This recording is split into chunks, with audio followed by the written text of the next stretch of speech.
Täna ma hakkan istutama ka oma hiiglaseid. See on siis Turkey Me. See on eelmise kevade silt siin peal, sellepärast ongi 22.03. Praegult hakkab alles aasta täis saama. Nii, aga risoomid on väga suured, siuksed puntrad, sest ma ei ole neid eraldanud. Siit on näha, et ma olen lõiganud eelmine aasta seda suurt lihtsalt pooleks, et poti seest kätte saada. Ja miks ma nüüd tegelikult ei lõika neid rohkem, ongi see, et piisab nagu ühest sellest lõikekohast. Edasi peaks nüüd proovima murda, et leiame mõned kohad, mis siin liiguvad. Oh,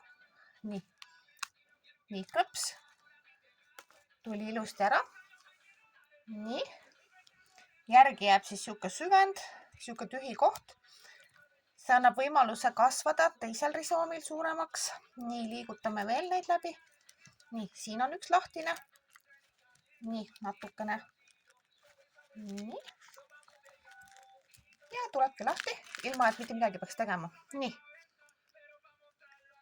Ja siin on näha ka, et ta on võtnud selle teise risoomi järgi täitsa kuju, mille vahele ta pressitud on.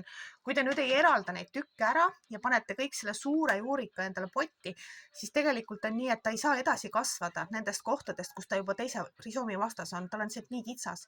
Sellepärast peakski iga aasta natuke need lahti murdma ja siis uuesti potti panema. Nii, vaatame, kas siit tuleb veel. Nii, see on lahtine koht. Kõik need, mis on lahtised kohad, need tahavad ise kasvada, iseseisvalt.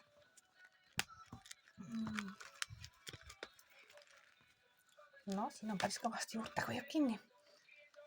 Nii. Samamoodi natukene loperguseks kasvanud. Siit on näha hästi. Ja kui enam rohkem tükke ära ei tule, siis sellest tükist täitsa piisab. Nii et palju edu istutamisel.